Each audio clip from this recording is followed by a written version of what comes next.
इसमें जो अगर कोई क्वेश्चन रहे होंगे, ठीक है, जनरली हमारे यूनिट ही पूछता है, जो प्रीवियस इसमें जो है, ठीक है, यूनिट पूछता है, dimension,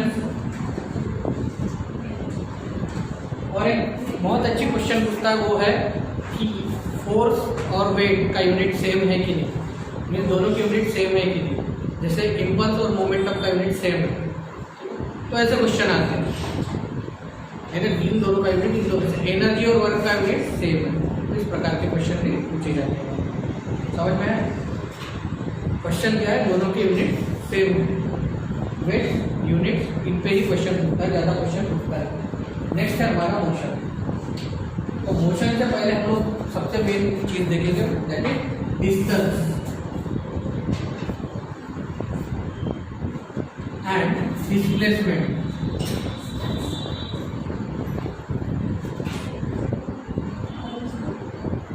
distance and displacement.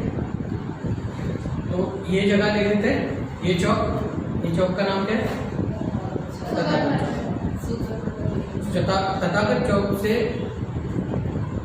Indore का डिस्टेंस कितना है इंदिरा स्क्वायर का?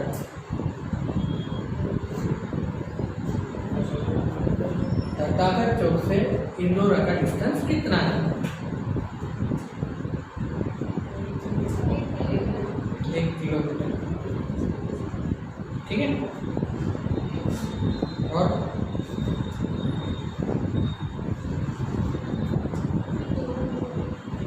नहीं पता, फिर भी लगभग कितना होगा? चलो ज़्यादा से ज़्यादा कितना होगा मैक्सिमम, आपके सोच के हिसाब से मैक्सिमम कितना होगा?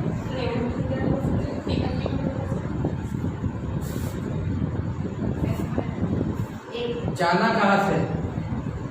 अगर मैं यहाँ से मुंबई जा रहा हूँ, मुंबई से इंदौर आ रहा हूँ, डिस्टेंस कितना हुआ? यहाँ से अमेरिका जा रहा हूँ, अमेरिका से, तो ये होता है डिस्टेंस। और आप जो वैल्यू बता रहे हो वो था समझ में है क्या? 1 किलोमीटर है यहाँ से वहां, the smallest distance between 2 points. यहाँ से तथागत स्क्वायर से इंदौरा का स्मॉलेस्ट डिस्टेंस जो है वो क्या है? डिस्प्लेसमेंट।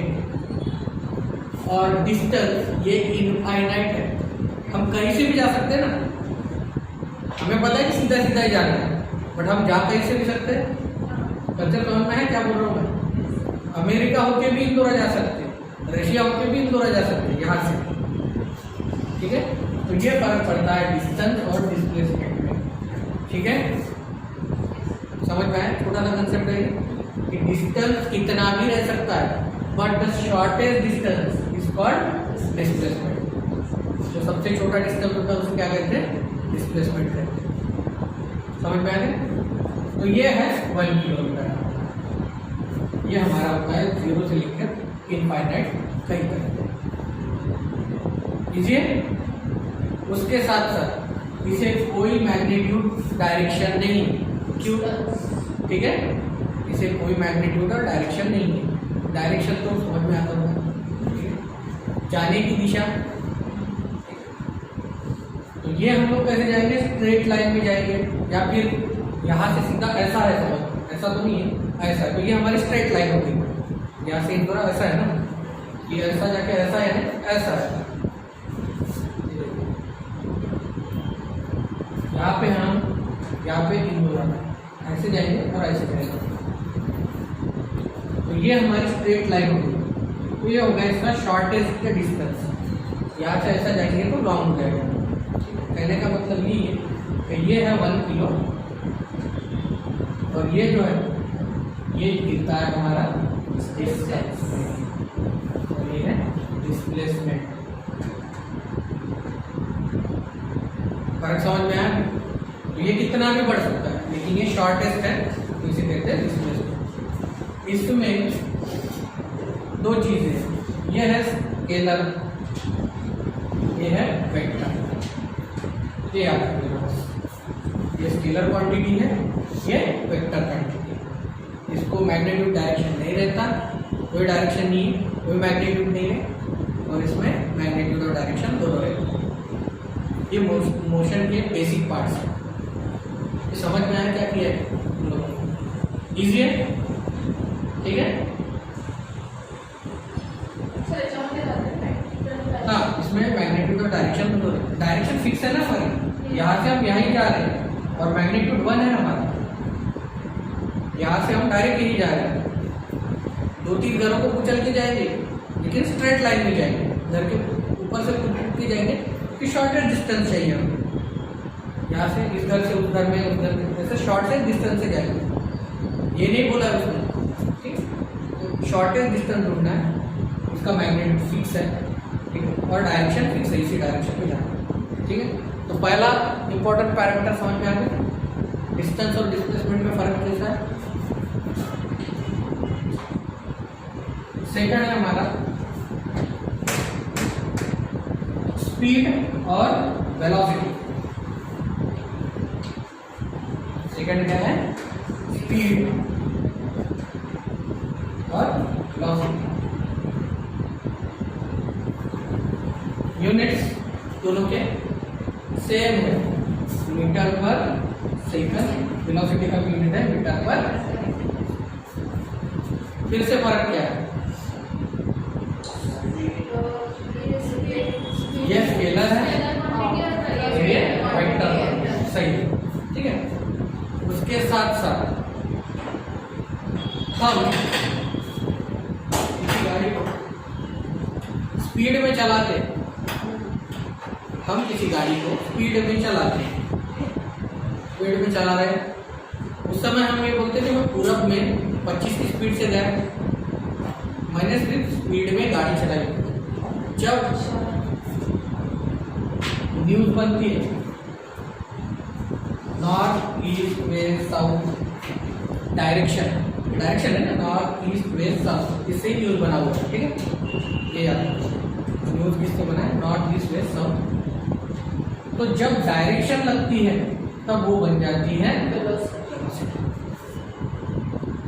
मैं 25 की स्पीड से पूरब की दिशा में गया तो तब मैं वेलोसिटी के हिसाब से जाता हूँ।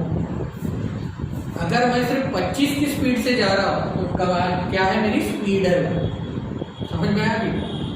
अगर मैं सिर्फ 25 की स्पीड से जा रहा हूँ तो वो है हमारी स्पीड। और 25 की स्पीड से अगर नॉर्थ या ईस्ट या वेस्ट या साउथ जा रहा हूँ मैं, तो वो क्या हो गई हमारी वेलोसिटी, क्योंकि इसे मैग्नीट्यूड भी है और डायरेक्शन भी है। इसमें speed no magnitude no direction, speed no magnitude no, कहीं भी जा सकते हैं ना, कहीं भी जा सकता हूँ, गोल भी घूम सकता हूँ मैं 25 की स्पीड से।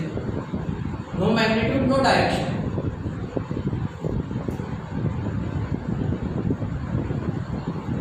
भले इसके यूनिट सेम है, मीटर पर सेकंड। MLT में क्या लिखते हैं, MLT मीटर है, लेंथ है, ये 1 होगा, T -1 होगा, ये 0 होगा, LT -1। ये भी वैसा ही लिखेंगे,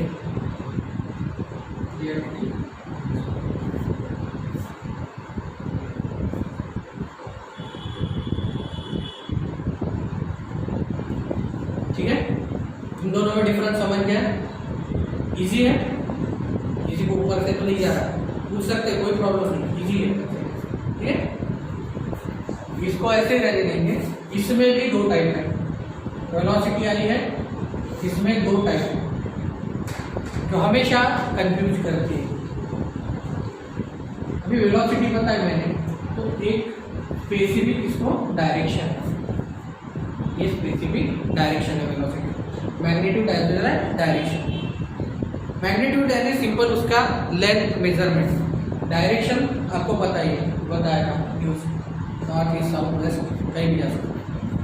वेलोसिटी में एक चीज होती है, ये सीधी सीधी जा रही है, ठीक है, तो इसे कहते हैं लीनियर वेलोसिटी। इसे क्या कहते हैं, लीनियर वेलोसिटी, ठीक है, सीधे सीधे जाने वाली लीनियर वेलोसिटी। फॉर्मूला मीटर पर सेकंड, MLT -1 यानी LT की पावर -1, ये डायरेक्शन। अगर इसको ही मैं एक सर्कुलर मोशन दे दूं, जैसे गोल गोल घूम रही है, ठीक है, सर्कुलर मोशन में घूम रही है, सर्कुलर मोशन में घूम रही है, नहीं सर्कल में नहीं जा रही है बट सर्कुलर मोशन में, तो इसे कहते हैं एंगुलर वेलोसिटी।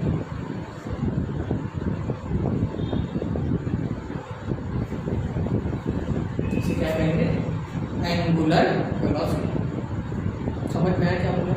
इजी है, ठीक है, डिफिकल्ट लग रहा है किसी को कुछ? लीनियर और एंगुलर में फर्क पड़ा? लीनियर है कि सीधा सीधा जाता है, अगर उसको ही मैंने सर्कल में घुमा दिया तो क्या मिलेगा हमें?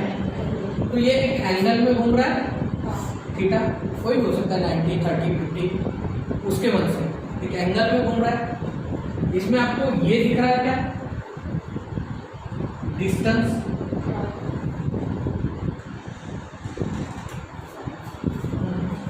इसको डिस्टेंस दिख रहा है क्या आपको? डिस्टेंस नहीं दिख रहा है ना, क्या दिख रहा है हमें? एंगल दिख रहा है, इस एंगल में घूम रहा है वो, डिस्टेंस नहीं दिख रहा है, ठीक है। इतने एंगल में भी घूम सकता है, इतने में भी, इतने में भी, कितने भी एंगल में घूम सकता है, एंगल नहीं दिख रहा है, तो उससे हम ये थीटा को किसमें मेजर करके कल ही बताया, रेडियन में, रेडियन। और उसके साथ साथ क्या है ये? सेकंड। तो रैड पर सेकंड एंगुलर वेलोसिटी होती है। समझ में आया? इसमें क्या है? डिस्टेंस है तो मीटर पर सेकंड, इसमें क्या है? एंगल है, तो इसे कहते हैं रेडियन पर सेकंड और रैड पर सेकंड, ठीक है। तो ये इससे कैसे अलग है? तो थीटा जो ये है ये फंडामेंटल यूनिट में नहीं आता, थीटा जो है वो MLP इसमें आता नहीं, इसमें M0 है, L0 और T -1 है, नीचे का ऊपर जाएगा तो ये होता है सिर्फ e⁻⁻1, तो वो होता है n⁻⁻1। यही क्वेश्चन पूछता है हमेशा कि एंगुलर वेलोसिटी का यूनिट या डायमेंशन क्या है, तो होता है T-,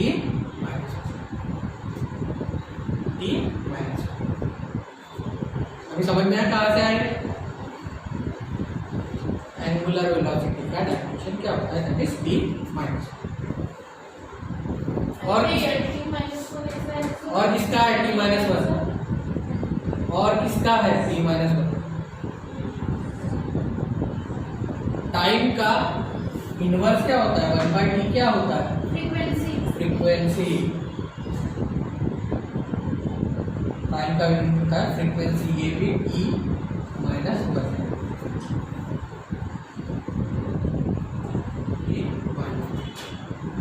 समझ में आ गया? तो फ्रीक्वेंसी का यूनिट, डायमेंशनल यूनिट और एंगुलर वेलोसिटी का डायमेंशन यूनिट एक ही है, e⁻⁻1। समझ में आ गया? ठीक है, इन दोनों में फर्क समझ में आ गया। अगर किसी सर्कुलर मोशन में घूम रहा है, एक ही जगह पे घूम रहा है, वो एक ही जगह पे गोल गोल गोल गोल घूम रहा है, तो लीनियर डायमेंशन नहीं, उसे कहते हैं एंगुलर डायमेंशन। एंगुलर डायमेंशन में सिर्फ थीटा होता है, थीटा होता है, थीटा का बेसिक यूनिट नहीं है हमारा, थीटा बेसिक यूनिट नहीं है हमारा, कौन सा होता है? मास है, लेंथ है और टाइम है, तीन ही बेसिक यूनिट। वैसे केल्विन पे लगाएंगे सामने जाके हम, ठीक है, टेम्परेचर के लिए। और उसके साथ साथ बनता है एंगुलर वेलोसिटी रेडियन पर सेकेंड। तो m/t में ये दोनों जीरो देंगे, T⁻⁻1 और e⁻⁻1 ये यूनिट होगा एंगुलर वेलोसिटी का, जो यूनिट है हमारे फ्रीक्वेंसी का भी। समझ में आ गया? यही हो तो 2 मिनट ये रुक जाओ, ये भी बता देता हूँ। तो फ्रीक्वेंसी और इसमें कुछ तो रिलेशन होगा ओमेगा में, ओमेगा और फ्रीक्वेंसी यूनिट सेम है, सेकंड इनवर्स तो निकाला हमने, e⁻⁻1 होने से सेकंड इनवर्स हो गया, ठीक है। तो ये होता है 2πn, और 2 पाई इंटू फ्रीक्वेंसी, तो ये हो जाती है हमारी angular velocity. 2 pi into F, ये होती है हमारी एंगुलर वेलोसिटी। कोई फ्रीक्वेंसी के लिए एल यूज़ करता है, कोई एफ यूज़ करता है, हमारे हिसाब से नोटेशन है। अगर फ्रीक्वेंसी के लिए एफ यूज़ करना है तो भी चलेगा, फ्रीक्वेंसी के लिए एल यूज़ करना है तो भी चलेगा। नहीं समझ में आया क्या? बता 2 मिनट। टाइम का अपोजिट क्या होती है?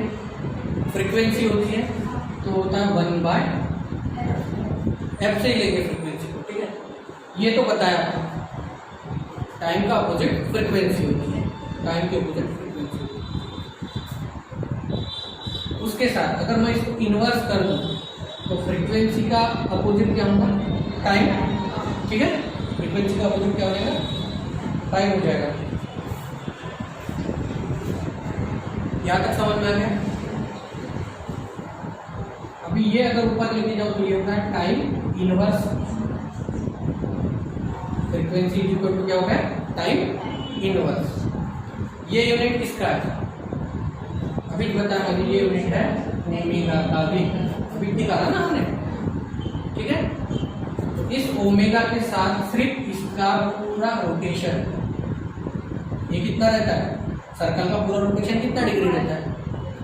360 डिग्री, 360 डिग्री रहता है, जिसे हम लोग लिखते हैं 2π। पता है, क्योंकि पाई होता है 180, पाई की वैल्यू होती है 180 डिग्री, तो 2π की वैल्यू होती है 360 डिग्री। बस ओमेगा को 2π लगा देते और एफ लिख देते, ये हो गई इसकी। इसमें सिर्फ हमने क्या ऐड किया? 2π ऐड किया। इसमें तब 1 रहता है, इसमें तब 1 रहता है। अभी कंप्लीट इसको सर्कुलर मोशन दे दिया हमने, एक चक्कर पूरा मार के आ गया, तो ये क्या हो गया? Omega equal to 2π। अभी समझ में आई? अगर ये 2πf है तो एफ की जगह मैं टी भी लिख सकता हूँ। क्या करूँगा? सिर्फ omega equal to 2π divided by T. ये दो फॉर्मूले हमारे एंगुलर वेलोसिटी, 2πf और 2π बाय टी। समझ में आ गया? और इससे यूनिट भी बन जाती है, इन फार्मूले से भी यूनिट बन जाती है। ये फार्मूला याद रहेगा या फिर पता रहेगा आपको कि क्या होता है रेड पर सेकंड, इससे भी आपके फॉर्मूले बन जाएंगे। समझ में आया कि क्या? नहीं समझा तो पूछो, क्योंकि यही बेसिक है इसका, मोशन का यही बेसिक है, इससे ही बाकी के फॉर्मूले बनेंगे आगे, ठीक है।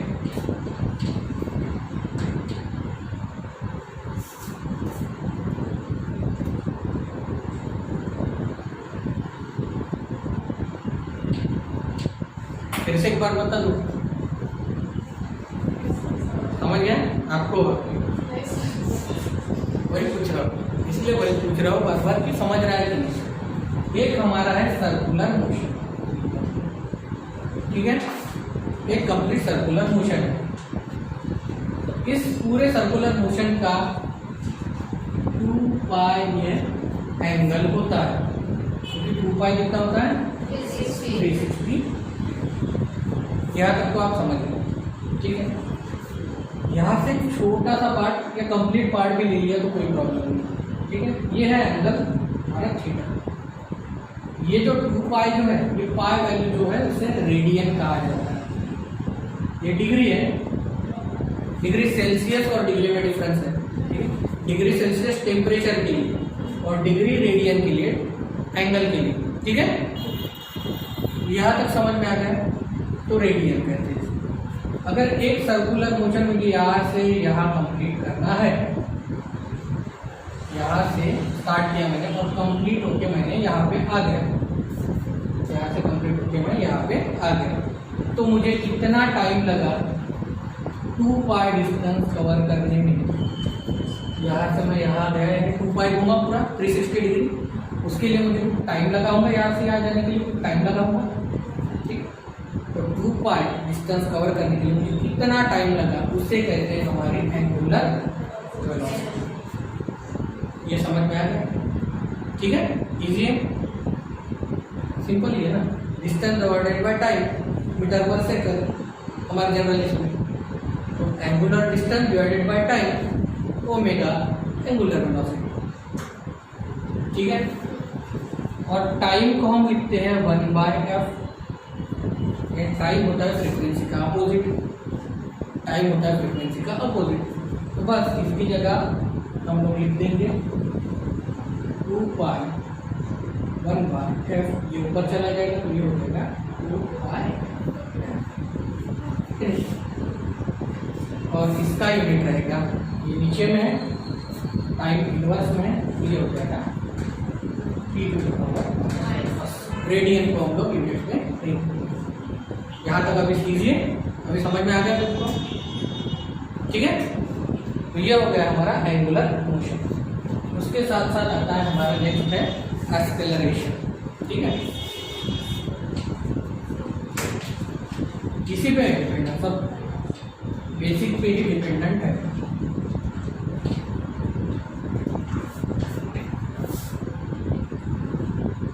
सिंपल है एक्सेलरेशन।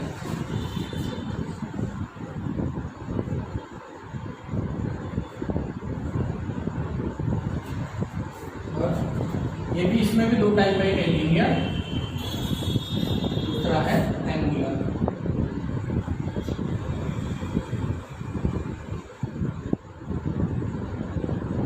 लीनियर समझ गया तो एंगुलर इजीली समझ जाएगा। ठीक है, लीनियर समझ गया तो एंगुलर इजीली समझ। तो एक्सेलरेशन क्या चीज होती है? ठीक है, एक वेलोसिटी में चीज जा रही है, क्या रहेगी वो? मीटर पर सेकंड। एक वेलोसिटी में चीज जा रही है, तो उसके साथ साथ हमें जमीन भी खींच रही है अंदर। एक गाड़ी चला रहे हैं हम, गाड़ी खड़ी किस पे है? जमीन पे, जमीन भी नीचे में खींचेगी। अगर कोई चीज हमें, और जाते वक्त हमें हवा रेजिस्ट करती है, तो हवा रेजिस्ट करती है तो इसको रेजिस्ट करती है। जमीन करेगी तो हमारे टायरों पर हमारे वेट को करेगी। इसकी वजह से गाड़ी में क्या होता है? फोर्स कम होता है, फोर्स कम लगता है। जैसे अगर हम लोग आसमान में गाड़ी चलाते पौधा अर्थ, उसमें ग्रेविटी फोर्स नहीं रहता, तो सिर्फ हम इस पे ही गाड़ी चलाते हैं। बट अभी क्या लग रहा है? हमें ग्रेविटी भी खींच रही है। ठीक है, उसे कहते हैं एक्सेलरेशन ड्यू टू ग्रेविटी। तो इसके लिए हमें टाइम ज़्यादा लगेगा कि कम लगेगा? ज़्यादा लगेगा, टाइम ज़्यादा लगता है, इसीलिए ये होता है कम मीटर में ज़्यादा टाइम। कम मीटर में ज़्यादा टाइम, बस इतना ही है। कम डिस्टेंस जाने के लिए टाइम हमें ज़्यादा लग रहा है, तो डिस्टेंस हम कम कर पाएंगे, तो एक्सेलरेशन वही होता है मीटर पर सेकंड स्क्वायर। कंसेप्ट समझ में आया क्या है? हमें ग्रेविटी भी खींच रही है ना, हवा तो रोक ही रही है, उसके साथ साथ क्या कर रही है? हमें ग्रेविटी भी नीचे खींच रही है, तो उसकी वजह से हम लोग धीरे धीरे जा पा रहे हैं। अगर ग्रेविटी नहीं रहती तो एक ही डायरेक्शन में फास्ट जा सकते थे, तो इसीलिए मीटर पर सेकंड स्क्वायर। तो ये हो गया एक डायरेक्शन। सर्कुलर में आ जाओ, इसमें मीटर तो है नहीं, क्या है हमारा? एंगल है, एक एंगल है ना, एंगल में घूम रहे, बट इसे भी ग्रेविटी खींचेंगे। सर्कुलर में जा रहे हैं, गाड़ी की स्पीड तो रहेगी पर इसमें ग्रेविटी भी रहेगी एक एंगल में। तो ये होता है थीटा और रेडियन पर सेकंड स्क्वायर। थीटा और रेडियन पर सेकंड स्क्वायर। थीटा भी लिख सकते हो और रेडियन भी लिख सकते हो, ये दोनों कोई भी लिख सकते हो। थीटा भी लिख सकते हो, रेडियन भी लिख सकते हो, पर सेकंड स्क्वायर। इसे अल्फा से रिप्रेजेंट करते हैं और लीनियर एक्सेलरेशन को ए से रिप्रेजेंट करते हैं।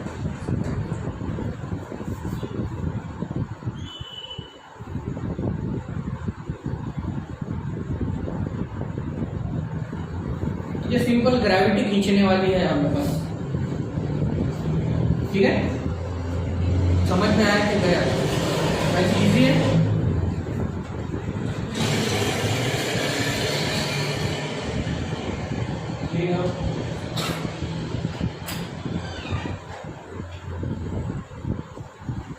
ठीक है, यहाँ तक समझ में आ गया। उसके बाद ये क्या बना है, समझ लो ये ऐसा है, ऐसा ही है, ऐसा भी लिख सकता हूँ मैं इसको, मीटर पर सेकंड तो 1/सेकंड लिख सकता हूँ, मीटर पर सेकंड स्क्वायर। ठीक है, इसे हम वेलोसिटी डिवाइडेड बाय टाइम भी लिख सकते हैं। ये वेलोसिटी है और नीचे में ये टाइम है, इसको v लिखा मैंने, इसको t कर दिया, ऐसा भी लिख सकता हूँ। इसका फॉर्मूला v/t भी आता है एक, ठीक है, और इसका यूनिट मीटर पर सेकंड है, तो हम लोग अभी हमेशा लिखेंगे मीटर है, तो m/l/t डिस्टेंस है 1, t है -2, ये 0, इसलिए इसका यूनिट बनता है l/t।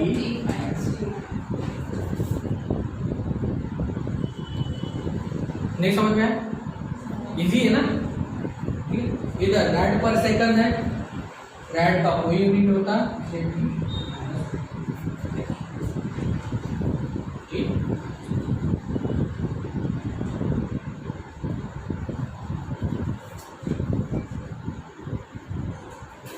ठीक है।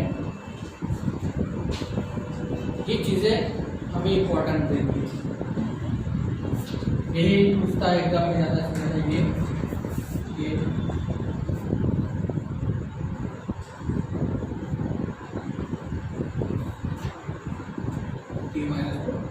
जैसे यहाँ पे v/t आ गए, a = v/t, यहाँ पे क्या है, अल्फा = ओमेगा/α रैड पर सेकंड है, तो रैड पर सेकंड × 1/सेकंड, तो ये क्या है हमारा, पिछले वाला ओमेगा और सेकंड टाइम, ओमेगा/,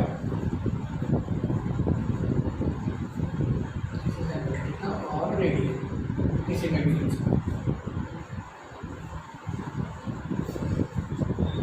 बेसिक पता रहेगा तो सामने आपको तकलीफ नहीं होगी, तो फिर ये प्रॉब्लम कर देता है, कौन सी चीज़ कहाँ से आई समझ भी नहीं आया।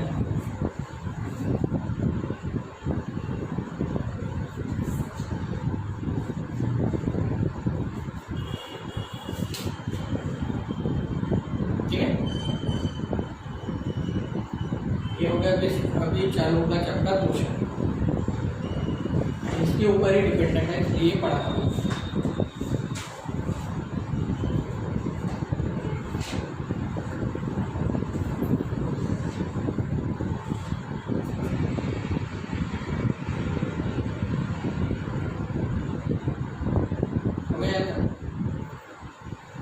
ये तो 3 प्रकार के गति होती है, 3 प्रकार की गति होती है, 3 टाइप्स ऑफ मोशन, 3 प्रकार की गति होती है, 3 टाइप्स ऑफ मोशन।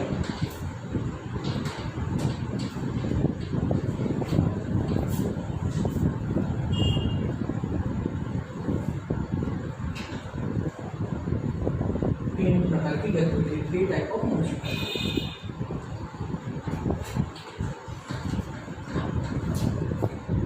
इससे पहले आपको ये पता होगा कि सूरज जो है उसके यहाँ पे भी घूमता है और सूरज के यहाँ पे भी घूमता है, ठीक है, खुद के यहाँ पे भी घूमता है और सूरज के यहाँ पे भी घूमता है। तो 23 घंटे, ठीक है, कितना घूमता है, 23 घंटे 11 आवर्स और 55 सेकंड। तो जो बचा हुआ है उससे लीप ईयर बनता है, बचा हुआ है उससे लीप ईयर बनता है, वो अलग थिंग है। बट ये खुद के पास घूमना और उसके साथ साथ सन के पास भी घूमना, तो ये 2 प्रकार के अलग मोशन है। क्योंकि सन पे हम लोग बैठ के देख रहे हैं तो वो ऐसे ऐसे घूमते दिखेगा, लेकिन हम लोग पृथ्वी पर है तो हमें पता चलता है कि उनाला आ गया, फिर पावसाला आ गया, फिर हिवाला आ गया, तो तीनों ऋतु में ये चेंजेस हो रहे हैं हमारे, यानी पृथ्वी घूम रही है। तो पहला है ट्रांसलेशन मोशन और स्थानांतरीय मोशन।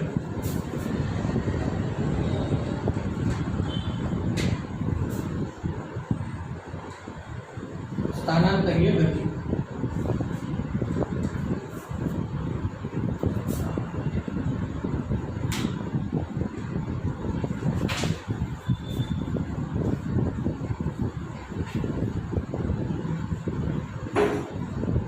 ट्रांसलेशन मोशन और स्थानांतरीय गति, इसे ट्रांसलेशन मोशन भी कहा जाता है। तो इसका एक ही सिंपल कंसेप्ट है कि हमने रोलर ले लिया और सीधा छोड़ दिया, तो यहाँ से ये रोल होते हुए गए सामने, तो एक ही डायरेक्शन है इसको, ये वाला इधर उधर भागा के। तो एक स्ट्रेट लाइन में यदि सीधी रेखा में अगर कोई वस्तु रोल हो रही है तो उसे कहते हैं स्थानांतरीय गति। बस इतना ही। अगर किसी सीधी रेखा में ये रोल होके जा रही है, सीधी रेखा, अगर कोई चीज सीधी रेखा में रोल होते हुए जा रही है तो इसे कहते हैं स्थानांतरीय गति, ट्रांसलेशन मोशन। समझ में आया?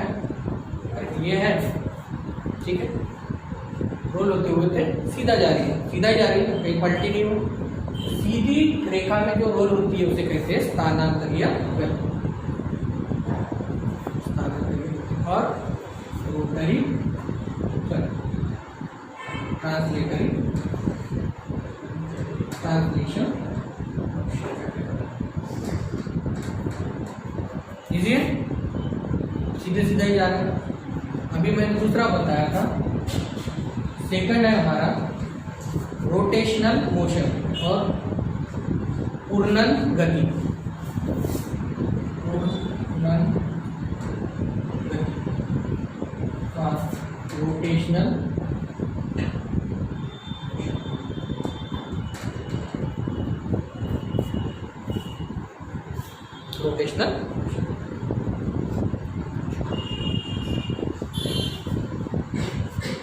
तो ये होता है हमारा पृथ्वी का। अगर एक पॉइंट से निकले और सर्कुलर मोशन देके वही पॉइंट पे पहुंच गए, एक पूर्णांक से निकले और उसी पूर्णांक पे आके रुक गए, यहाँ से गए वो यहाँ पे पहुंच गए, उसने क्या किया, एक रोटेशन कंप्लीट किया है, ठीक है। पृथ्वी कितने दिनों में करती है? तो पहले खुद की इस पे अराउंड में रोटेट होती है तो कितने दिनों में होती है? एक ही दिन में होती है ना, पूरे 24 घंटों में होती है। उनके ऊपर यहाँ से पृथ्वी घूमी और वहीं पे कब आती है? 24 आवर्स में। उसी से बना है रोटेशनल मोशन। एक बिंदु से स्टार्ट हुए सर्कुलर पूरा 360 डिग्री यानी 2 पाई रेडियन डिस्टेंस कवर करके वो वही पहुंचा, उसे क्या कहते हैं? पूर्णन गति और रोटेशनल मोशन। समझ में आ रहा है? एक पॉइंट से स्टार्ट हुआ उसी पॉइंट पे जाके पहुंचा, ठीक है, सर्कुलर होके उसी पॉइंट पे जाके पहुंचा, उसे कहते हैं पूर्णन गति और rotational motion.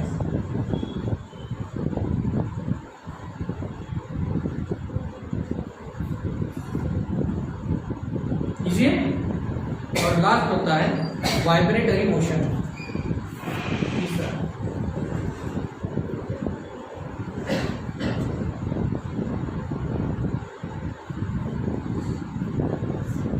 Vibratory motion. Vibration means कंपनीय गति। यह होता है हमारे भूकंप में कंपनीय होती गति, ये भूकंप है।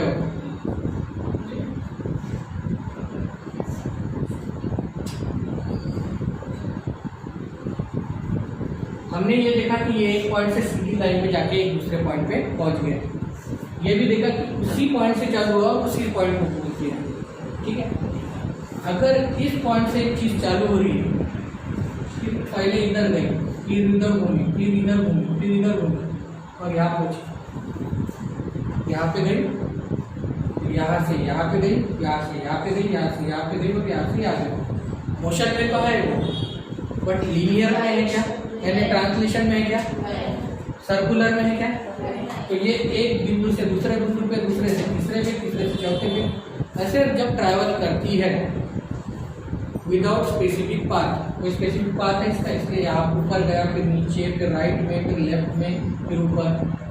इसमें कैसा एक स्ट्रेट लाइन पाथ है, पूरब से पश्चिम होगा, उत्तर से दक्षिण होगा, कोई भी एक डायरेक्शन। इसमें कैसा एक सर्कुलर पाथ है, 0 to 0, 0 से गया 360 घूम के 0 पे आ गया, और इसमें कोई पाथ नहीं है, इसीलिए इसे कहते हैं वाइब्रेटरी और कंपनीय। तीन चीजें होती हैं।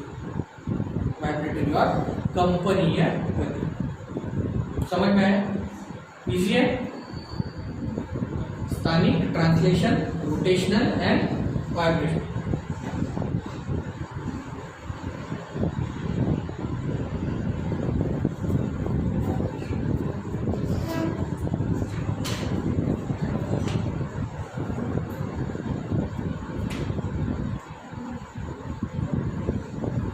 ठीक है,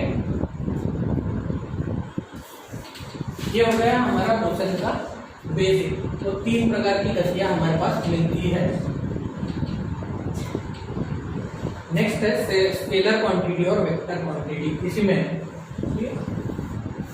स्केलर एंड वेक्टर। अदिश राशियां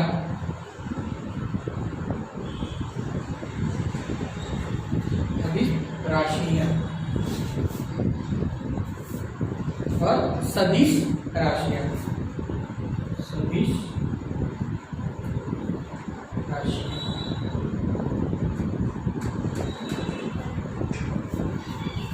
अदिश म्हणजे जिसकी कोई दिशा नहीं, यानी जिसकी कोई दिशा है।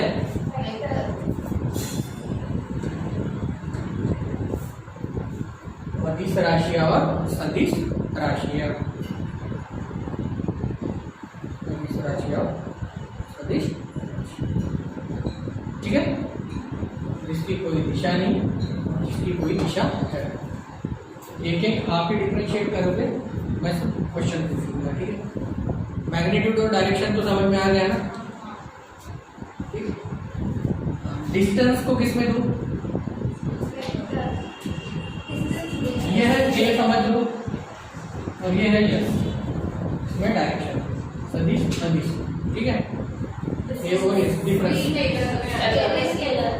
स्केलर में आएगा। डिस्टेंस, डिस्टेंस आ गया। डिस्प्लेसमेंट,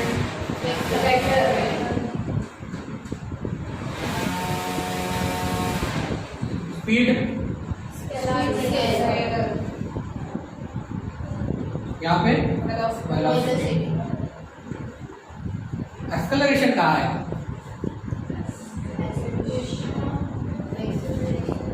एक्सेलरेशन किससे बनता है? वेलोसिटी से बनता है। वेलोसिटी को मैग्नीट्यूड डायरेक्शन है, उसमें से टाइम ही तो जोड़ा है, तो ये क्या होगा? ठीक है। टाइम किस में आएगा?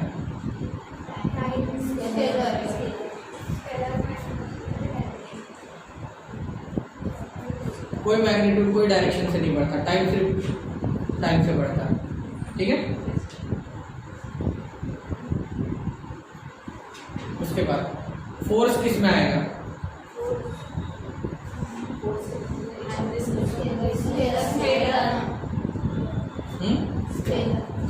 डायरेक्ट वेक्टर में आएगा फोर्स।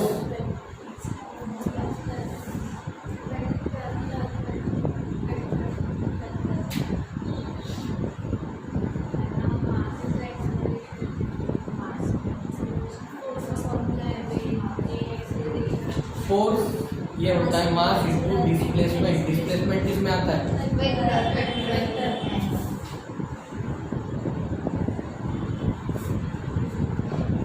और एक चीज बता दूं, 2 वेक्टर को अगर डिवाइड करते तो स्केलर बन जाता है, ठीक है। 2 वेक्टर को अगर मैं डिवाइड कर दूं तो स्केलर बन जाएगा। फोर्स किससे बना है? एम ए, सुनो, एम इंटू ए। अभी आपने एक्सेलरेशन लिखा और फोर्स भी लिखा, तो मास किस में आएगा? नहीं समझ में आया? फिर से एक बार, फोर्स वेक्टर क्वांटिटी है, यह है वी, वेक्टर क्वांटिटी ब्रैकेट में लिखते हैं। एक्सेलरेशन वेक्टर क्वांटिटी है, यह है वी, तो मास क्या होगा? फोर्स डिवाइडेड बाय एक्सेलरेशन होगा। तो ये है वेक्टर, ये है वेक्टर, दोनों वेक्टर को कैंसिल कर दिया, तो ये क्या बन गया? तो ये हमेशा याद रखना,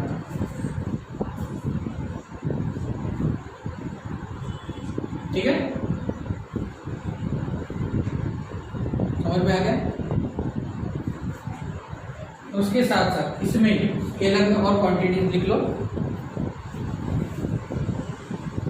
करंट दो चार बता देता हूँ जो इम्पोर्टेंट है। करंट, टेम्परेचर,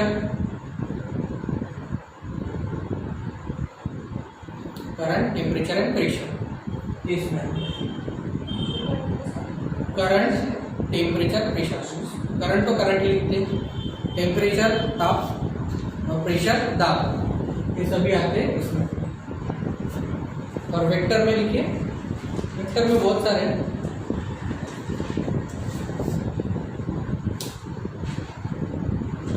इसमें मैग्नेटिक फ्लक्स भी आता है, इलेक्ट्रिक फ्लक्स भी आता है। इलेक्ट्रिक फ्लक्स, मैग्नेटिक फ्लक्स, इसे क्या कहेंगे, विद्युतीय क्षेत्र, मैग्नेटिक चुंबकीय क्षेत्र, इलेक्ट्रिक फ्लक्स, मैग्नेटिक फ्लक्स, ठीक है। तो इतना यही पूछता है कि magnitude as well as direction किस में है।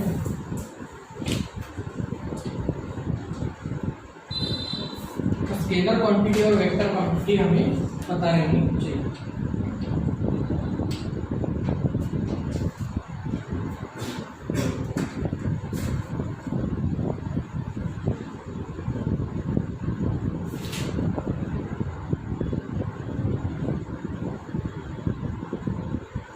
तो हमने इसके ये देखे थे,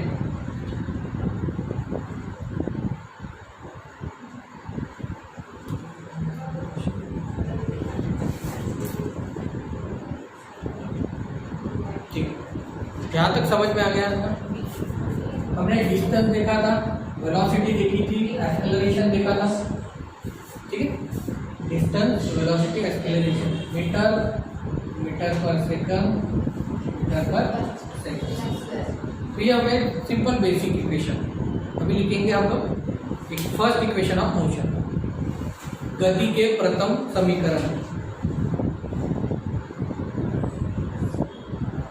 गति के प्रथम समीकरण और फर्स्ट इक्वेशन ऑफ मोशन, गति के प्रथम समीकरण और फर्स्ट इक्वेशन ऑफ मोशन, ठीक है। तो फर्स्ट इक्वेशन ऑफ मोशन चलता है v, वेलोसिटी। अभी ये एक चीज है, यहाँ से मैंने इसे गति देना चालू कर दिया तो एक स्ट्रेट लाइन मिल जाएगी, यहाँ तक स्ट्रेट लाइन मिल जाएगी। तो इनिशियली इसको, इसकी स्पीड क्या है, यहाँ पे इनिशियली इसकी स्पीड का क्या है, इसके यहाँ पे 0 है। अभी इसके साथ साथ यहाँ पे क्या घस रहा है, ये अभी रन करना चालू हो गया, ये रन करना चालू हो गया। तो इसके साथ साथ ग्रेविटी भी इसी चीज की प्लस ग्रेविटी, जिसे एक्सेलरेशन कहते हैं। Acceleration into gravity means gravity, तो एक्सेलरेशन करते हैं। तो ये दो यूनिट हम लोग कंबाइन कर सकते हैं, क्या ऐसे लिख सकते हैं,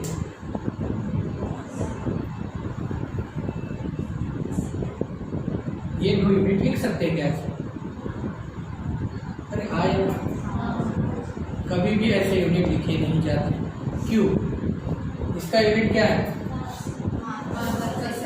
इसका यूनिट क्या है, ये कभी ऐड होंगे क्या? मैथमेटिक्स नहीं है, फिजिक्स है, ये कभी ऐड नहीं होते। हाँ, ये तभी ऐड होंगे, ये मीटर पर सेकंड है और ये भी मीटर पर सेकंड है, तभी ये ऐड होंगे। ये मल्टीप्लाई हो सकते हैं, ये मल्टीप्लाई हो सकते हैं, बट ये ऐड नहीं हो सकते। तो इसमें क्या मैं ऐसा करूं कि इसके साथ मैं ऐड कर सकूं। इसमें ये क्या है, मीटर पर सेकंड स्क्वायर, ठीक है। इसमें मैं क्या कम करूं या ज्यादा करूं, तो ये मुझे ये मिल जाएगा। टाइम को कम करना है, तो टाइम को कम करना है तो मैं टाइम से मल्टीप्लाई करूंगा, तो ये इसको कट कर देगा। तो यहाँ पे क्या करूंगा, मैं टाइम मल्टीप्लाई कर दूंगा। तो ये बन गया हमारा first equation of motion, v = plus AT। कैसे आया, पता चल गया? v v equal to U plus A T, ये होता है फर्स्ट इक्वेशन ऑफ मोशन। वैसे आप पता चल गया ना।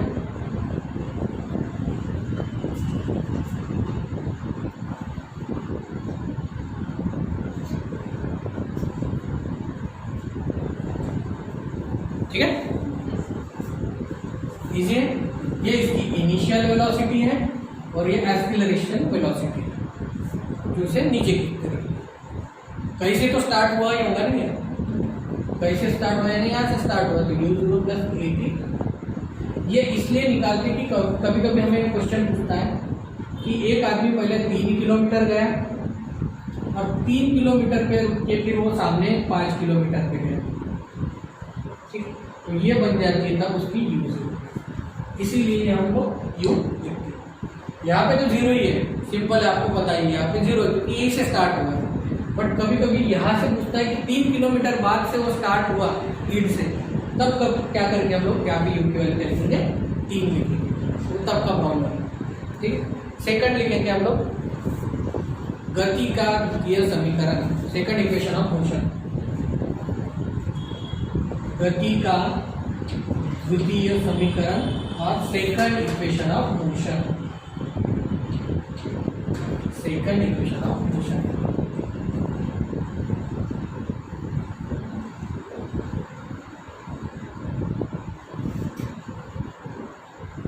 सेकंड इक्वेशन ऑफ मोशन,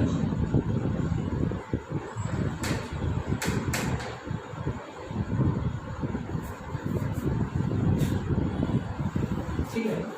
अभी ये यहाँ से मुझे यहाँ जाना है, तो ये डिस्टेंस है कि डिस्प्लेसमेंट है, ये बताओ। ये यहाँ पे मैं खड़ा हूँ, मुझे यहाँ जाना है, तो ये डिस्टेंस है कि डिस्प्लेसमेंट? डिस्प्लेसमेंट है, ठीक है। डिस्प्लेसमेंट और डिस्टेंस दोनों डी डी से स्टार्ट होते हैं, इसलिए डिस्प्लेसमेंट को हम लोग एस से लेते हैं,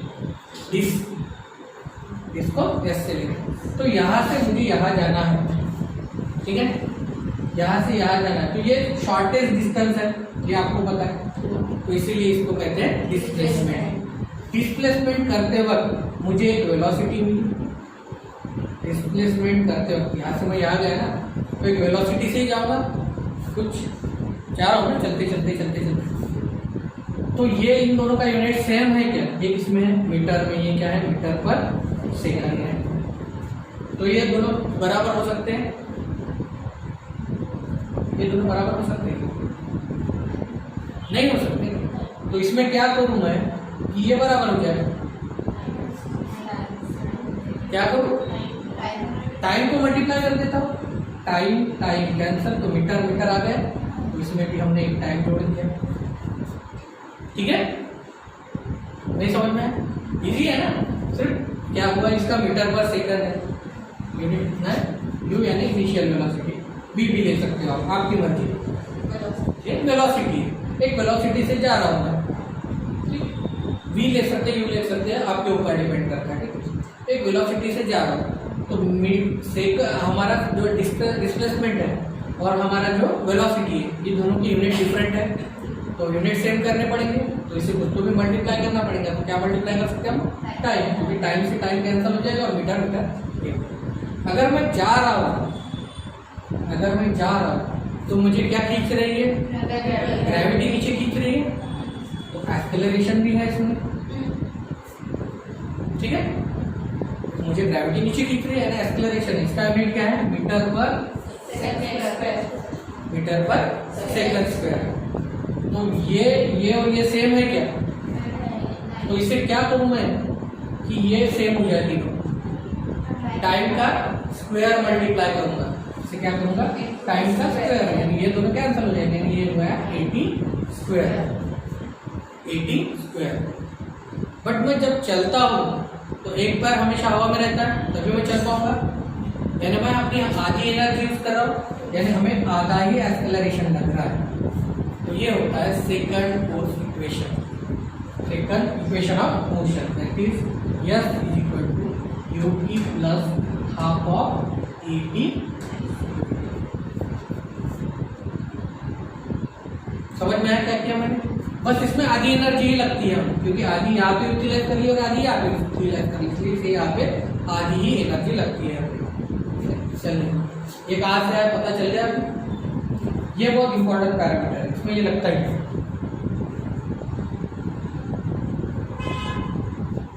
ठीक है,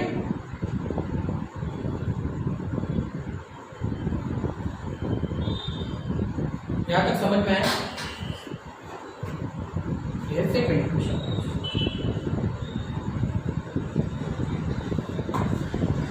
ये है थर्ड इक्वेशन ऑफ मोशन, जो सबसे इंपॉर्टेंट है।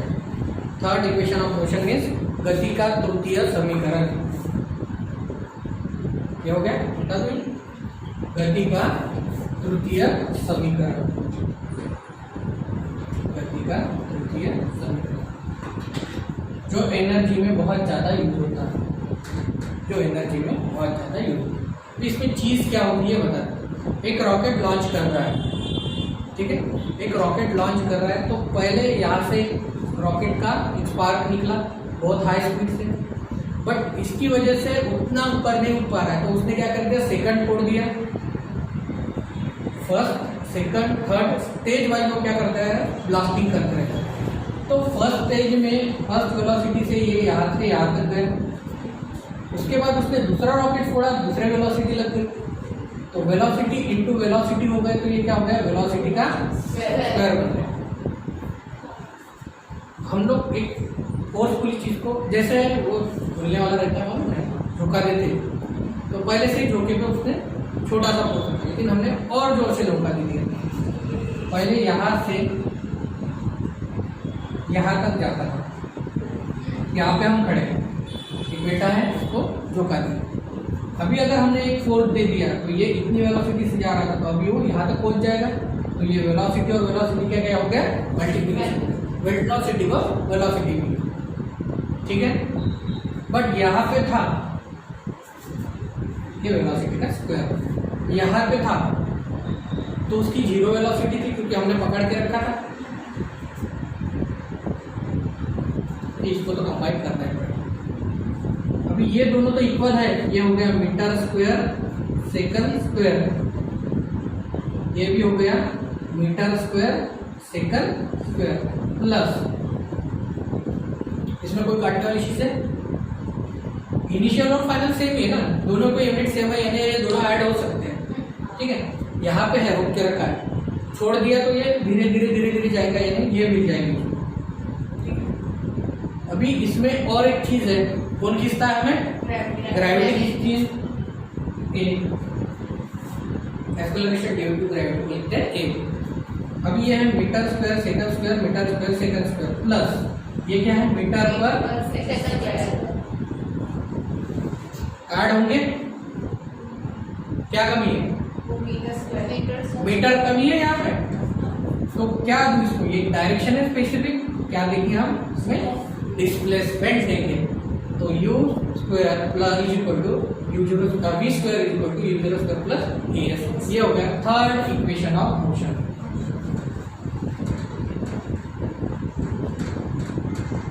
और तृतीय समीकरण ये क्या होता है, v square is equal to u square plus a।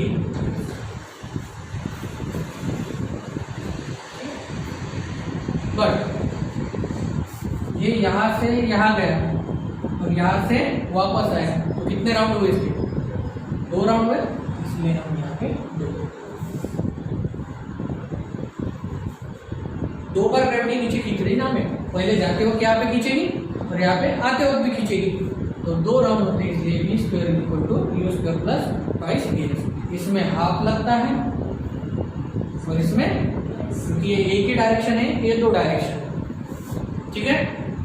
ये 3 इक्वेशन बहुत इंपॉर्टेंट है, क्योंकि यही क्वेश्चन पूछे जाते हैं फर्स्ट सेकंड और थर्ड।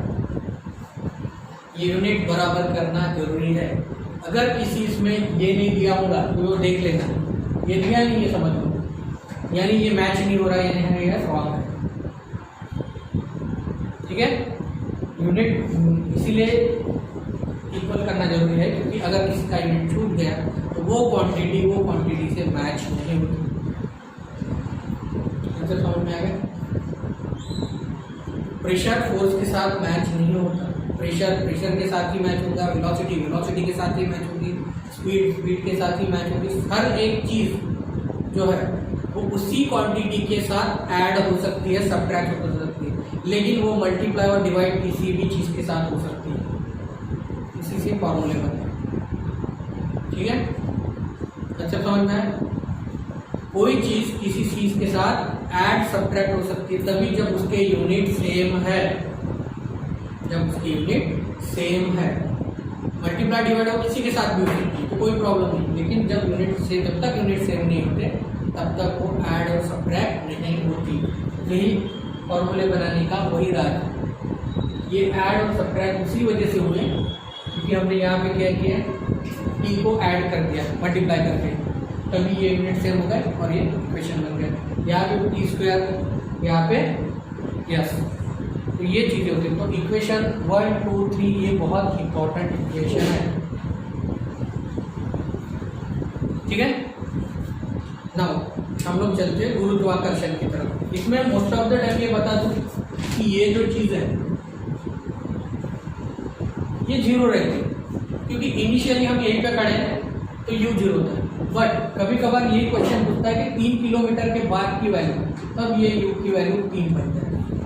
बट जनरली अगर एक ही जगह पे खड़े हैं तो यू की वैल्यू क्या रहेंगे, 0 रहेंगे। ठीक है, ये समझ में आ गए तीनों इक्वेशन और क्वेश्चन। थोड़े से टफ है बट 1-2 बार लिख लिया तो समझ में आ जाएगा, कोई प्रॉब्लम नहीं है। ठीक है,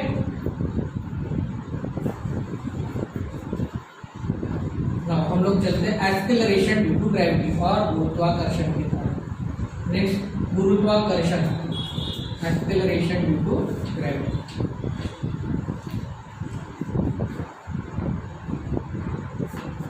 जी कितनी रहती है वैल्यू? 9.81 मीटर यूनिट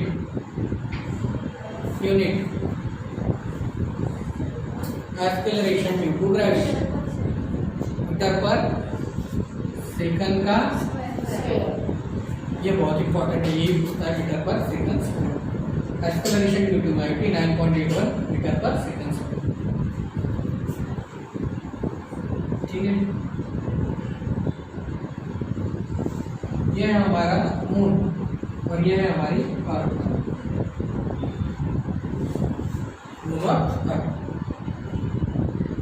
बहुत बार एग्जाम में क्वेश्चन पूछता है कि भर्ती और ओटी, हाई टाइड लो टाइड, भर्ती और ओटी कंसेप्ट समझ में क्या है? भर्ती और ओटी क्या चीज होती है? कभी कभी समुद्र में ज़्यादा पानी हो जाता है, कभी कभी समुद्र में कम पानी हो जाता है। कम पानी होना ओटी, ज़्यादा पानी होना भर्ती। हाई टाइड लो टाइड समझ में आ गया? ये किस वजह से होती है? तो ये दो चीजें हैं, इनके बीच में जो ग्रेविटेशन फोर्स होता है, ये दो चीजें हैं जिनके बीच में जब ग्रेविटेशन फोर्स क्लोज होता है यानी वो पास आता है तो वो एक्सपांड हो जाता है, अर्थ हो जाता है, और ये जब दूर चला जाता है तो वो कम हो जाता है, इसे ओटी कहते हैं। तो चंद्र पास और दूर जाए यानी क्लोज आए या दूर जाए, इसकी वजह से पानी में ग्रेविटी चेंज होती है। ग्रेविटी चेंज होने की वजह से भर्ती और ओटी, हाई टाइड लो टाइड आते हैं। समझ में आया? सुनामी नहीं है, tsunami is a different thing. ये ज्यादा पानी होना, कम पानी होना, ठीक है। और अगर यहाँ पे हमारा वजन है 60 kg और मैं गया चांद पे तो हमारा वेट कितना होगा?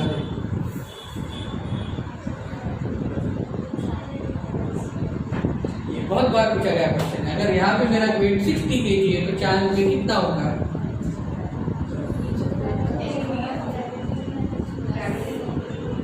सही है, कितना?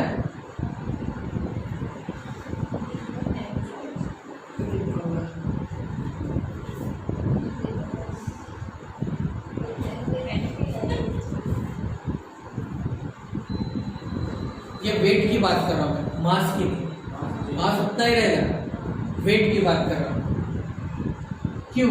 क्योंकि वेट का सीधा रिलेशन किससे है? ग्रेविटी से। मैंने 2-3 बार बताया कि वेट क्या होता है, मास इनटू ग्रेविटी। ये फोर्स भी है, मैंने वेट बोला था। यहाँ पे मेरा वेट अगर 60 kg है तो वहाँ पे कितना होगा, 10 kg होगा। क्यों? क्योंकि वहाँ की ग्रेविटी जो है वो 1/6 है हमारी ग्रेविटी से, इसीलिए देखा उसका जब उड़ के जाता हुआ दिखता है, जीरो नहीं रहता, जीरो नहीं रहता। अगर अपने वेट से ज़्यादा या कम हमारी ग्रेविटी हो जाती तो हमें ज़्यादा रहे तो हम लोग स्टेबल ही हो जाएंगे, हंसी नहीं पाएंगे पर, लेकिन कम हो गई तो हमें उड़ उड़ के ही जाना पड़ेगा, नहीं तो गिर जाएंगे। ग्रेविटी हमें खींच के है पृथ्वी पर, यहाँ पे खड़ा होगा तो ग्रेविटी की वजह से। तो ये मून की ग्रेविटी हमारी ग्रेविटी से 1/6% का 1/6 कम रहती है। तो अगर हमारा वेट यहाँ पे 60 kg है तो मून पे 8 kg हो जाएगा, ठीक है। इसीलिए ग्रेविटी का इम्पोर्टेंस है। हमारे यहाँ पे 9.8। इसमें भी फर्क पड़ता है जब हम लोग पोल पे जाते हैं। अभी तो हम लोग लगभग कैप्रिकॉर्न में, कर्कवृत्त में, पर कैंसर में तो हमारा 9.81 है। अगर हम लोग पोल पे जाते हैं तो 9.8 के आसपास होता है, बट अप्रोक्सीमेटली हम लोग 9.81 है। पोल पे ग्रेविटी कम रहती थोड़ी सी, ऐसा नहीं फिर हवा में उड़ेंगे, बट थोड़ी सी एक पॉइंट कम होती है, बट हमारी ग्रेविटी 9.81 ही है। तो ये जो वैल्यू है ये एक्सपेरिमेंटली निकाली गई वैल्यू है कैलकुलेशन से। बहुत सी चीज़ों के ऊपर एक्सपेरिमेंट करके देखा इसने, तो भी उसे पता चला कि इसकी वैल्यू 9.81 है, ठीक है। इसकी वैल्यू 9.81 है, ये एक्सपेरिमेंट से पता की गई वैल्यू है। कुछ चीज़ों की वैल्यू एक्सपेरिमेंटली ढूंढी जाती है, कुछ की कैलकुलेशन से निकलती है। तो एक्सपेरिमेंटली उसे पता चला कि 9.81 हमारी की वैल्यू, और चांद पे जब गए तब पता चला कि उसकी 1/6 है। Next circular motion, next heading लिखो सर्कुलर मोशन।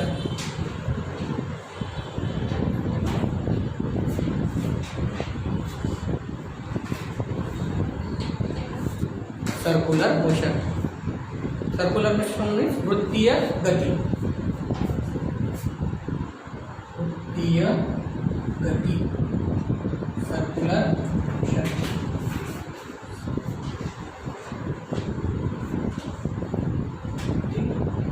तो सर्कुलर मोशन है ना, ऐसा कुछ बात होगा, यहां से मैं स्टार्ट हुआ, यहां से मैं स्टार्ट हुआ तो इधर जाऊंगा, फिर इधर जाऊंगा, फिर इधर जाऊंगा, फिर इधर जाऊंगा, फिर इधर जाऊंगा। इसमें डायरेक्शन कैसी है, सर्कुलर है, बट सेम है क्या, ठीक है। अभी मैं डाउनवर्ड जा रहा हूँ, समझ लो ऊपर में नॉर्थ है, हमेशा नॉर्थ ऊपर में लिखते हैं, नॉर्थ की राइट साइड में रहता है ईस्ट, इधर वेस्ट और ईस्ट साउथ। अभी मैं गया है, मैंने क्या किया, मोशन किया, तो मैं गया साउथ की तरफ। साउथ से अभी यहाँ पे पॉइंट पे मैं क्या पूछ रहा हूँ, कहाँ जा रहा हूँ, ईस्ट की तरफ जा रहा हूँ, फिर यहाँ पे भी ईस्ट की तरफ, ऊपर में अभी इधर गया, फिर इधर गया। तो हमेशा मेरी दिशा क्या हो रही है, चेंज हो रही है।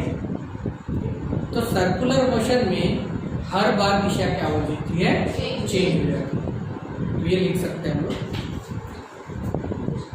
किसी पिंड की दिशा हमेशा चेंज होती है, इसे सर्कुलर मोशन कहते हैं, ठीक है। The object motion is change simultaneously, the motion of the object change simultaneously.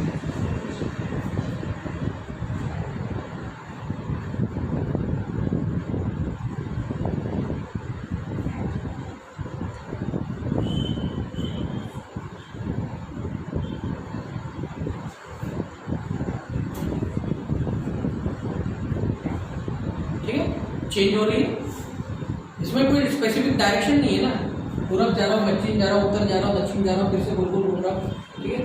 तो इसे कहते हैं सर्कुलर मोशन। इसके साथ साथ इसमें ही आता है एक फोर्स जो बहुत इंपॉर्टेंट फोर्स होता है, that is called as centripetal force.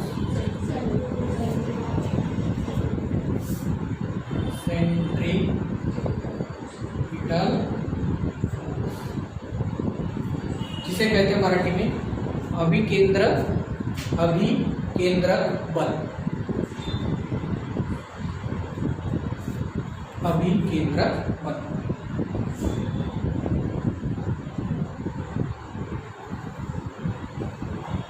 ठीक है, तो इससे मैं यहाँ पे गोल घुमा के यहाँ लेके जा रहा हूँ, तो यहाँ पे मैं एक फोर्स दूंगा ऑब्जेक्ट को। ठीक है, फोर्स दे रहा हूँ यानी इसको क्या कर रहा हूँ, बल दे रहा हूँ तो वो घूम के वहीं पे आ रही है क्योंकि उसका एक पाथ फिक्स है। कहने का मतलब ये है कि ये एक चीज़ है, इस पे मैंने यहाँ पे कुछ रख दिया और उसको घुमा के यहाँ से यहीं पे ला लिया, तो उसको लाने के लिए मुझे एक फोर्स देना पड़ेगा। नहीं दिया तो ग्रेविटी से यहाँ तक तो आ जाएगा बट ऊपर क्या आ पाएगा क्या, तो उसके लिए हमें एक फोर्स चाहिए। उस फोर्स को, कंप्लीट फोर्स को कहते हैं सेंट्रीपिटल और अभिकेंद्रक बल। ठीक है, इंग्लिश में बता देता हूँ फिर हिंदी में बताता हूँ। ठीक है, तो force required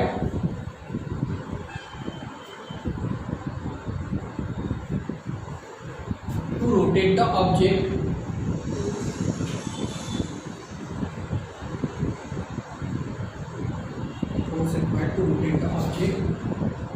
that force is called centripetal force.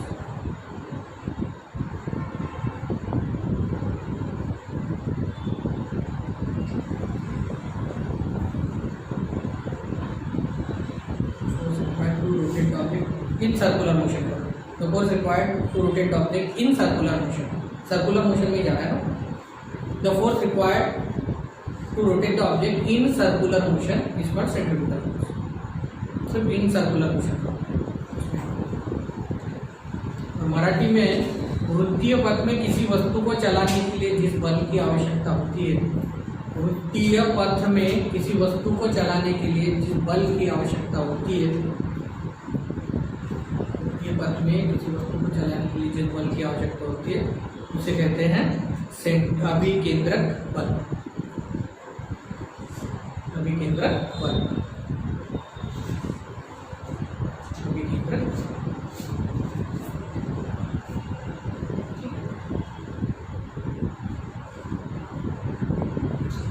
यह है हमारा अर्थ के बाजू में घूम रहा है हमारा मून। ठीक है, इन दोनों के बीच में ये फोर्स ऑफ अट्रैक्शन होगा, तो अर्थ मून को खींचता होगा कि मून अर्थ को खींचता है? अर्थ मून को खींच के रखता है। ठीक है, यानी इसके पास ज्यादा पावर है, ये पावरफुल है।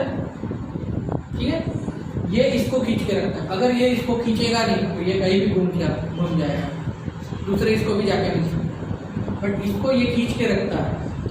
तो ये जो इनके बीच में जो फोर्स होता है, इससे इसको जो फोर्स मिला है खींचने के लिए, वो होता है हमारा बेस्ट एग्जांपल है हमारी वॉच।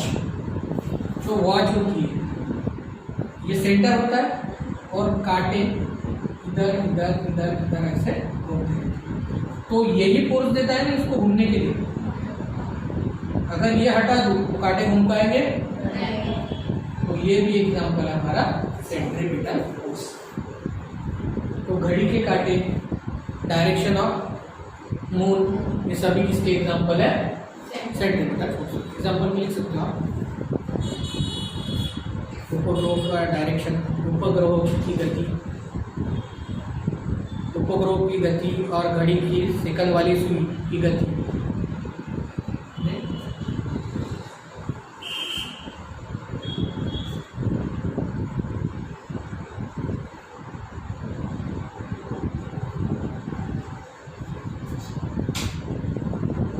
ठीक है,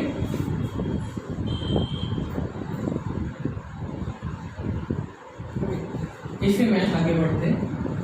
इसकी एक वेलोसिटी होगी घूमने के लिए। ठीक है, अभी ये कौन से मोशन में घूम रहा है? सर्कुलर मोशन में घूम रहा है, यानी कितना घूम रहा है ये? 360 को क्या लिखते हैं हम लोग? इतना है। और इसमें एक हमारा क्या है? अर्थ है और ये है मून। इन दोनों के बीच में एक रेडियस है, उसके बीच में घूम रहा है ना। भले ही ऐसा घूमे या ऐसा घूमे, बट वो एक रेडियस से ही घूम रहा है, तो 2πr और कितने समय में घूमता है, दैट इज इज टाइम। तो ये होता है इसका formula, v equal to 2πr by v equal to 2πr by. देख लो इसको डायमेंशन से भी आपको पता चल जाएगा, मीटर पर सेकंड ही है। रेडियन भी लगा हुआ है पर रेडियन को हम लिखते नहीं, ये मीटर पर सेकंड ही है।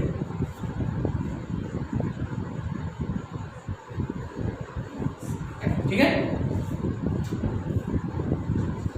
नेक्स्ट फोर्स होता है, ये क्या होगा, सेंटर से दूसरे ऑब्जेक्ट को खींच के रखना है। ठीक है, सेंटर से किसी ऑब्जेक्ट को खींच के रखना है। और कोई ऑब्जेक्ट रहता है जो सेंटर से दूर भागने की कोशिश करते हैं, तो उसे कहते हैं सेंट्रीफ्यूगल फोर्स। नेक्स्ट लिखो, सेंट्रीफ्यूगल फोर्स और अपकेंद्रीय बल। अपकेंद्रीय बल,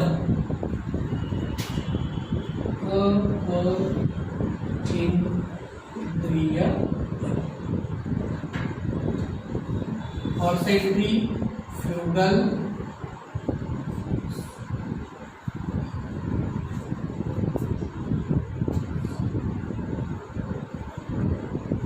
ठीक है। अब ये सेंट्रीफ्यूगल फोर्स क्या होता है, एक ऑब्जेक्ट है, इससे इसका कुछ भी लेना देना नहीं, सेंटर इसका कुछ भी लेना देना नहीं। आपने मौत का कुआं देखा है,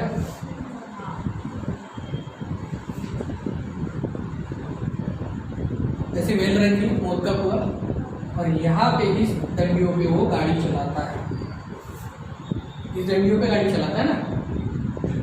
मौत का कुआं इन्हें क्या कहते हैं, डेथ वेल नहीं पता, सर्कस नहीं कहते, कोई बात नहीं, दूसरा बता देता हूँ। वॉशिंग मशीन तो देखी होंगी, मौत का कुआं नहीं देखी तो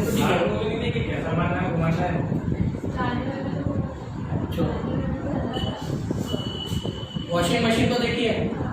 वॉशिंग मशीन में जो कपड़े हैं हमेशा कहाँ पे मिलते हैं हमको, आउटर साइड में जब घूमता है, पता है ना। तो वो क्या होता है, away from the centre, centre से क्या होते हैं वो दूर होते हैं।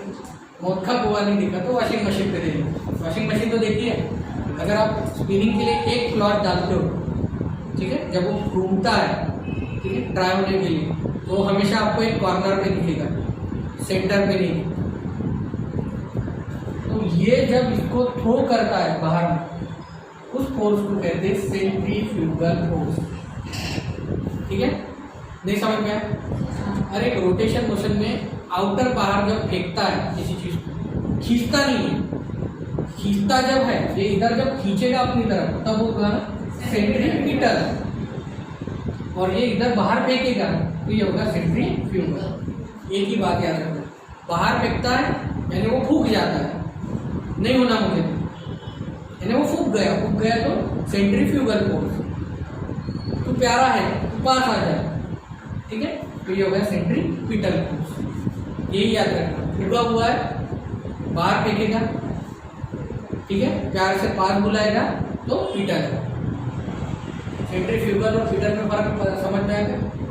तो ये होता है मशीन, कौन सी, वॉशिंग मशीन में, या फिर डेथ वेल है ना, मौत के कुएं में।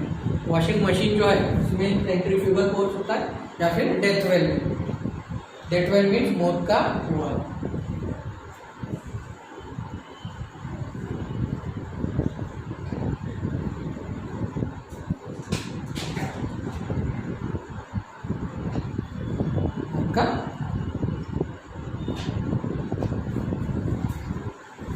ये पास बुला या दूर फेंके, ठीक है, इसमें यूज तो वेलोसिटी का ही हो रहा है, इसलिए इसमें भी 2πr/p ही होता है फॉर्मूला। दोनों में आता है, दोनों में फॉर्मूला सेम ही होता है, 2πr/p।